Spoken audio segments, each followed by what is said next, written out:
agricultura brasileira segue se reinventando. Os custos de produção aumentaram nos últimos anos e chegaram a patamares muito elevados. Por outro lado, cresceu a adoção de novas alternativas para monitorar e gerir a fertilidade dos solos e a sanidade vegetal. Aumentou o conhecimento sobre perfis de solos, remineralizadores, biocondicionadores e diversos mix de plantas de cobertura. Centenas de iniciativas e experiências na produção e uso desses insumos. E de novas práticas de controle biológico de pragas e doenças avançaram com a criação do Grupo Associado de Agricultura Sustentável, o GAAS.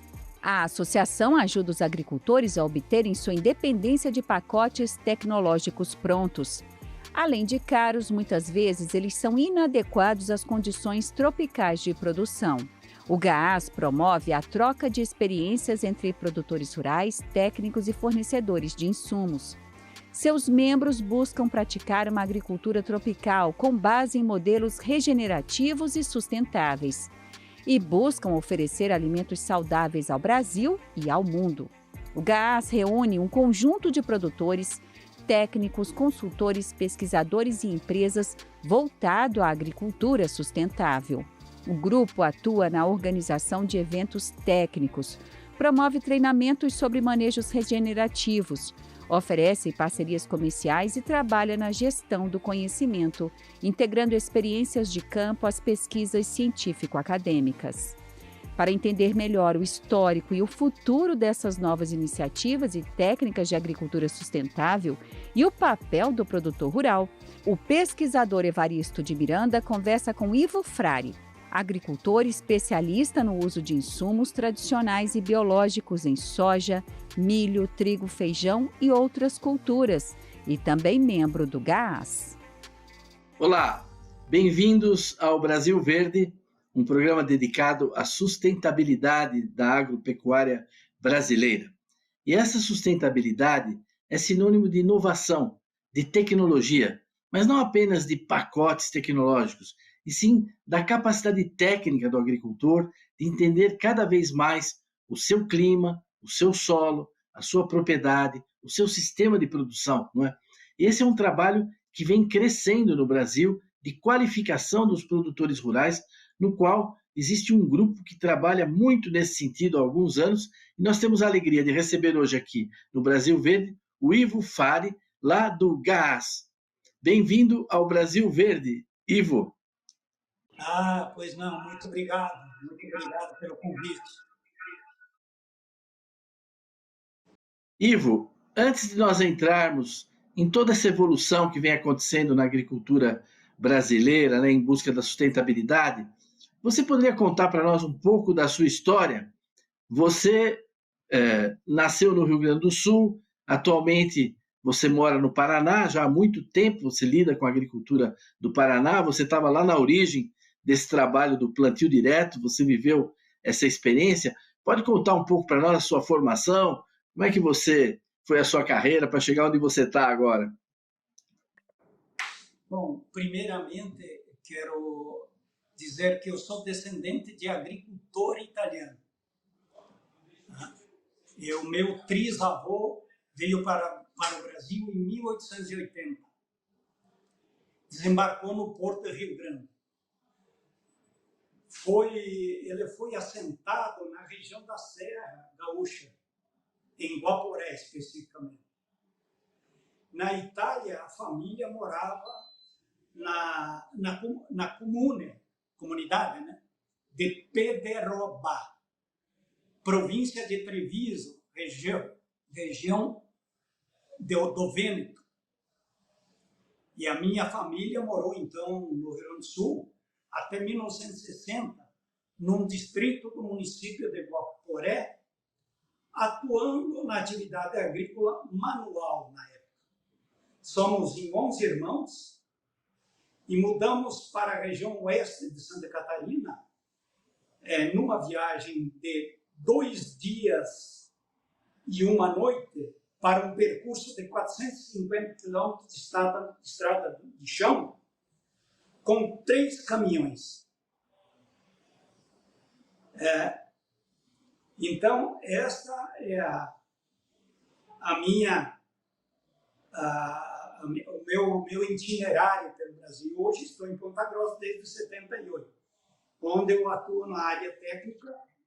Você começou atuando como técnico agrícola e foi depois fazendo várias formações, não é isso? Exatamente. Bom, plantio direto, o berço é aqui os Campos Gerais.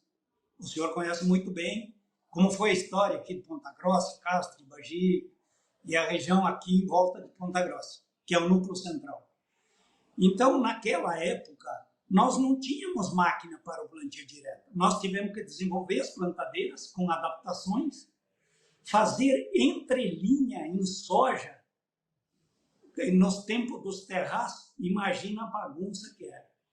E para você ter uma ideia, nessa época, fim dos anos 70, começo dos anos 80, eu trabalhava na empresa Lúcio Miranda, um grande produtor aqui de Ponta Grossa, nós tínhamos no nosso planejamento 30% de insumos para o replantio.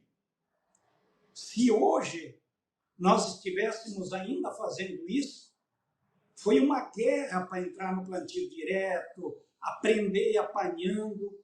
E se hoje nós não tivéssemos virado a chave, essa região, que é um solo pobre de origem sedimentar, isso aqui não criaria mais nem cabrito. E essa tecnologia, né, que a gente chama de plantio direto na palha, mas na realidade existem muitos sistemas, né, hoje, né, mais de uma dúzia de sistemas de plantio direto. Hoje ela se espalhou por todo o Brasil, né, e é um sucesso, né, tanto na questão da conservação dos solos, da conservação da água, preservação de matéria orgânica, né? Ela é de uma ajuda enorme para a agricultura brasileira. Lá fora eles têm dificuldade de imaginar que a gente planta sem arar a terra, não é? Mas você também se interessou por conhecer cientificamente o solo, fazendo trincheira, fazendo perfil, estudando o enraizamento das plantas. Você foi profundo nesse caminho de ver a interação acontecendo no campo, né? Não só na teoria, mas no campo, nas propriedades rurais, não é isso?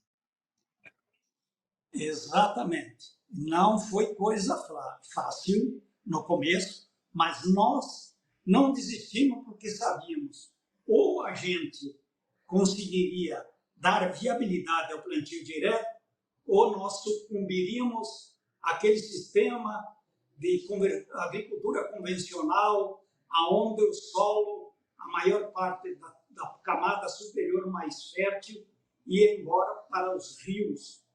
Para aumentar a CTC do solo, nós usamos reminizadores também, que seria renovar o solo, já que o solo é um solo pobre, intemperizado, e que a limitação da produção não é como no hemisfério norte. Nós viemos do hemisfério norte para o Brasil, os italianos, os espanhóis, os japoneses, seja lá quem for, os poloneses, viemos para cá com a cultura de lavrar a terra. Lá no hemisfério norte, isso é uma necessidade, mas os solos deles são jovens e por um período longo o solo permanece frio e que a palha para eles seria até um impedimento para a próxima cultura. E enquanto nós aqui, me lembro da professora querida, que quando ela falou isso em Santa Maria, quase foi trucidada. E graças Ana Primavera? Exatamente, estava esquecendo o nome. Então, nós persistimos. Hoje, graças a Deus, nós estamos num outro patamar. E apenas estamos iniciando um novo modelo de uma agricultura regenerativa que faça a matéria orgânica crescer e não diminuir, que faça a biota do solo aumentar. Muita gente ouviu falar da Revolução Verde, não é? Que trouxe os adubos, as novas variedades, o melhoramento genético, mas isso já ficou para trás, não é? Hoje a gente procura soluções que não são pacotes tecnológicos genéricos para todo mundo aplicar, mas não. Cada produtor está desafiado a compreender as relações complexas entre o solo, a planta, o clima, as tecnologias que ele usa e interferir da melhor maneira possível. Acho que o grupo, o GAAS, trabalha nesse sentido, né? Vocês têm grupos em todo o Brasil, né, onde os produtores, os pesquisadores, consultores, empresas, todo mundo troca essas experiências reais que estão vivendo nas suas propriedades, não é? Exatamente. Você tocou num ponto muito forte. E eu voltaria lá atrás, no Big Bang, há 14 bilhões de anos atrás, quando ocorreu o Big Bang, só há 4 bilhões e meio de anos que se formou o planeta Terra. Aí, o que aconteceu? Há 2,7 bilhões de anos atrás, nós já tínhamos as bactérias presentes, que vivia solubilizando os minerais para poder sobreviver. Eu brinco até dentro do gás que essas bactérias eram bem esbeltas, bem magrinhas, que não tinha a quantidade de açúcar disponível que tem hoje através dos exudatos das plantas, seja ela a produção de grão ou das coberturas. E há apenas ontem, 420 milhões de anos atrás, que as plantas surgiram, primeiro nos oceanos e depois ocuparam espaço no nosso planeta, que até então era muito inóspito. E há 10 mil anos, apenas hoje de manhã, que iniciou a agricultura, os nômades deixaram de ocupar o crescente fértil, começaram a selecionar plantas para se estabelecer, se fixar no solo, para não ter que ir atrás, viajar de um continente, muitas vezes a outro, um país ou outro, uma região a outra, para produzir o seu alimento. Até chegarmos na Revolução Verde de 1960, que o Norman Borlaug ele ganhou o prêmio Nobel em 1970, só que isso já foi, já era. E aí eu pergunto, e agora, José? Agora é a vez da agricultura regenerativa, porque nós cometemos muitas falhas, nós reconhecemos, mas era o que tínhamos, não tínhamos a química que tem hoje, não tínhamos a genética que temos hoje, porque se você falar com um geneticista, ele vai dizer que a produção está nesse patamar porque ele fez um melhoramento genético. Se você falar com um fitopatologista, ele vai falar que chegou nesse patamar por causa do controle das doenças. Se você falar com um entomologista, ele vai falar que chegou nesse teto de produção por causa disso. Na realidade, um pouco do todo. Até nos anos de 1870, houve uma discussão muito forte entre Júlio Henson, o pai dos reminizadores, e o Liebig dos adubos solúveis. Então, o gás, ele não fala mal da agricultura convencional. A agricultura convencional faz parte. Chegamos aonde chegamos através desse modelo de agricultura. Só que agora isso não basta. Agora nós temos que reduzir custos e produzir alimentos com densidade nutricional. Porque os problemas de saúde, apesar de acharmos que estamos nos alimentando melhor, estão cada dia piores. Então, a longevidade hoje se faz presente devido ao saneamento básico das populações mundiais e não pela melhoria da qualidade dos alimentos. Ivo, com esse percurso histórico, nós vamos fazer um pequeno intervalo e vamos já voltar para a segunda parte do nosso programa, deixando um pouco o passado para trás e aí falando do nosso futuro. Um minutinho e a gente volta já.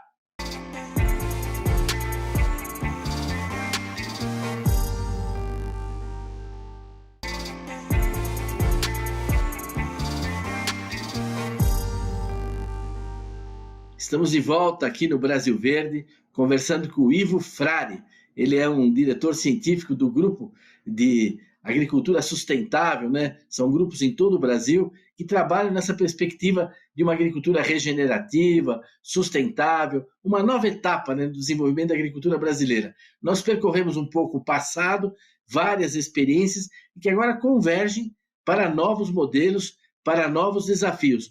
Como é que você vê hoje esse movimento? O que está acontecendo de novo, não é, nas propriedades rurais com relação a esse passado? Para onde você vê essa coisa avançando na agricultura brasileira? Você que dá consultoria e atua sobretudo na região sul, né, e sudeste do Brasil, mas já trabalhou também no Araguaia, em outros lugares do Brasil. Olha, você vai me perguntar, Ivo, quando é que você virou a chave? Quando eu completei 60 anos. Eu falei, ou eu mudo, ajudo a mudar essa atividade da forma que você está fazendo, ou eu me mudo da atividade. Então eu virei a chave e comecei a buscar na natureza a solução para os problemas da natureza. Qualquer problema que existe no agro brasileiro, a solução está na própria natureza. Eu sempre recomendo um livro que fala o que a floresta tropical nos ensinou. Lições da natureza para as empresas, que vai de Microsoft, Intel, 3M, BASF e assim por diante. Então, hoje, o agricultor ele está preocupado em ter a biofábrica on-farm, então ele multiplica organismos que substituem os agroquímicos para controle de doenças e insetos dentro da propriedade, com uma qualidade, com laboratório e com biólogos juntos, com bons técnicos que conduzem a lavoura de forma diferente. Então, hoje, o foco está na biota do solo. Mas nós temos um problema muito sério nesses tantos anos de plantio direto ou convencional, que é a famosa compactação do solo. Eu, este ano, estive em Ushuaia, visitando aquela floresta de 50 a 60 metros de altitude, e em cima de um solo de 15, 20 centímetros, com 340 milímetros de chuva e uma vegetação abundante sobre. Mas por quê? Porque lá as rochas são ricas em nutrientes. É um solo mais jovem, ele não é tropical, lixiviado, temperizado, profundo. Então, as plantas não perderam a conectividade com a planta-mãe. E nós queremos fazer isso com os realizadores, trazendo para dentro da propriedade, fazendo um mix de planta, para ter um mix de exudato. Os exudatos são o que as raízes eliminam, e junto com esses exudatos sai açúcar, proteínas, que são os carboidratos que vão alimentar a biota do solo e ativar cada vez mais. E agora, em agosto, eu fiz uma visita a um cientista do Japão, 15 dias, onde nós aprendemos que descompactar o solo com bactéria fotossintética, leveduras e sopa da terra. Então, nós não estamos parados dentro do gás e dentro de todos os grupos. A agricultura biológica está andando a todo vapor. E, lentamente, nós estamos desacelerando os químicos para produzir uma comida com densidade nutricional, com a tabela periódica. Essa é a nossa meta e nós já estamos conduzindo muitas lavouras com um custo menor e com ganho de qualidade maior. Esperamos que, num futuro próximo, a indústria de soja vá comprar pelo teor de proteína, pelo teor de óleo. Eu tenho um amigo meu, melhorista no Canadá, que ele me ligou pedindo soja com um teor de nutritivo, 58% de proteína. E aí ele reclamou, mas daí cai a produção. Não, pode cair a produção. Só que o preço também vai triplicar. Pois é. Quem está nos assistindo, só para esclarecer um pouco, quando o Ivo fala de exudato, isso foi descoberto não faz muito tempo. A gente imaginava, claro, a planta faz fotossíntese, produz açúcares, vários elementos para formar os grãos, por exemplo, né? Mas se descobriu que ela jogava fora pelas raízes uma quantidade grande de açúcar, uma quantidade grande de moléculas, ela jogava fora pelas raízes, 20%, 30% do que ela produzia. Não é possível que ela esteja jogando fora. E aí, com o tempo, assim, simplificando muito, se descobriu que não, era um negócio que ela tinha com as bactérias. As bactérias em volta dessas raízes usavam esses açúcares, mas também beneficiavam, fixavam nitrogênio livre, faziam um monte de coisa. Isso é a biota, né? A biota é esse conjunto de vida que tem em torno das raízes e que é, como ele disse, uma das prioridades hoje da agricultura. Compreender, lidar bem com a biota, isso faz plantas mais sadias, mais produtivas e, como ele disse, alimentos com maior densidade, né? Agora, Ivo, olhando assim para o futuro, se é que a gente pode, você tem uma experiência aí grande, nacional, e não é teórica, não é narrativa, você vive nas propriedades rurais, observa, entende de análise foliar, entende de análise química de solo, de perfil de solo, de física de solo. Você acha que no futuro as propriedades vão estar cada vez mais capacitadas, não é, para produzir in loco ou ali na região praticamente tudo que elas precisam para ter uma agricultura sustentável? Vão depender cada vez menos de insumos distantes. É isso? Exatamente. Você imagina um cloreto de potássio para extrair ele lá na Rússia, ou qual é a emissão de CO2? Para transportar pelo navio até chegar a Paranaguá e para de lá distribuir para o Mato Grosso do Sul, o oeste do Paraná e assim por diante. Então, nós queremos atuar dentro da produção, usando um pó de rocha que contenha o potássio, que é um elemento assim, um pouco mais complicado, e principalmente na cultura da soja, e fazer com que não deixá-lo escapar no perfil do solo. A minha experiência no Xingu, que de 1,20 m a 1,70 m eu tinha 7,5 de potássio na CTC. Enquanto de 0 a 20 eu tinha 1,5. Mas para produzir bem soja, você precisa de 3 a 5% de potássio na CTC. E então o que eu fiz? Eu introduzi as coberturas, plantas de sistema radicular profundo, que pegaram aquele potássio lá das profundezas e trouxeram em forma de palha sobre a superfície do solo.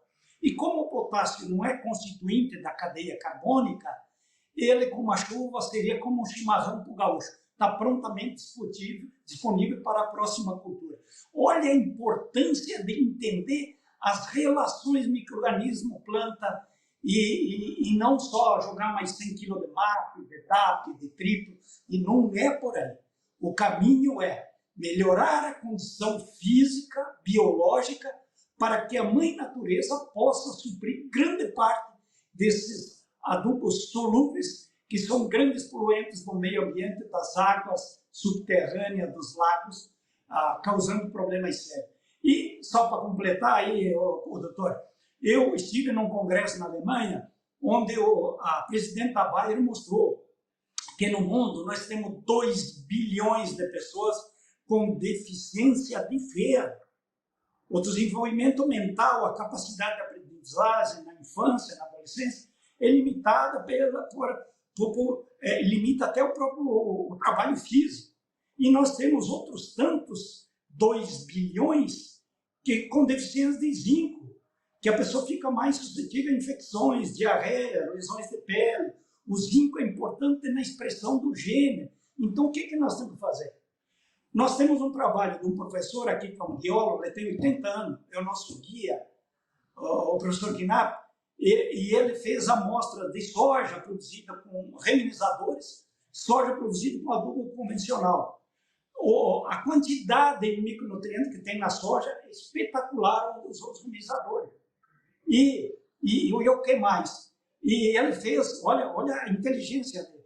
Ele testou cebola com adubo convencional, que a maioria dos produtores usa, e com reminizador. A qualidade da cebola, a acidez caiu, e a quantidade de ferro, zinco, cobre, manganês e assim por diante aumentou numa escala estratosférica. É verdade. E quem está nos assistindo, esse também é um ponto essencial, quer dizer, o que nós comemos é reflexo do solo. Né? A planta ela fez o que ela pôde e ela sempre faz o melhor que ela pode. Não é? Mas se ela estiver limitada no fornecimento de nutrientes, ela não tem como fazer milagre, como transmutar a matéria lá no solo. Né? Então, esse cuidado, vejam também essa colocação do Ivo. Às vezes as pessoas na cidade imaginam que a agricultura cultiva ali, é verdade, os 50 centímetros do solo, sobre tudo isso, mas os nutrientes a chuva leva lá para baixo, vai lá para 1,50 m, 1,70 m, e isso está perdido. Antigamente era considerado perdido, falava lixiviado, foi embora. Não, vai poluir, vai criar problemas. Então, com esses adubos verdes, plantas que têm um enraizamento muito profundo, essas plantas se desenvolvem, vão buscar lá embaixo esses nutrientes e devolvem de novo lá em cima e você tem um ciclo sem perda e sem tanta demanda de trazer potássio e outros nutrientes de fora. Ivo, olha, quando o programa é bom, passa voando. Nós estamos já no minuto final praticamente do nosso programa e eu queria passar a palavra para você, já agradecendo a sua participação, te convidando para no futuro voltar aqui no Brasil Verde, mas queria te passar a palavra para você fazer a sua despedida aí, dizer alguma mensagem, alguma coisa que você queira para encerrar o nosso programa. Muito obrigado. Obrigado primeiramente pelo convite, amigo. É um prazer sempre revê-lo. E vamos ver se a gente se encontra menos em aeroporto e aviões e mais em solo. A agricultura do futuro deve e pode ser conduzida com insumos produzidos dentro da propriedade ou próximo da propriedade, para o próximo em outras propriedades. Necessitamos com urgência de políticas públicas para que nada possa ser perdido, desde os dejetos animais, que vão poluir o ambiente, dejetos humanos, a mesma coisa. Ter um prazo para indústrias possa se atualizar para produzir menos plásticos, isopores. E o que eu deixo para os políticos, e deveria ter mais assessores sênior como assim, consultores do agro, pessoas experientes que possam trabalhar apenas como colaboradores, sem ganho algum. E eu me ponho à disposição para orientá-los como reduzir custo, como reduzir produção, como reduzir custos, reduzir o uso dos insumos importados e melhorar a qualidade do alimento produzido. Muito obrigado, tenhamos todo uma feliz tarde. Eu agradeço a participação do Ivo, agradeço a audiência e convido a todos a estarem de novo conosco a semana que vem para mais um Brasil Verde. Até lá!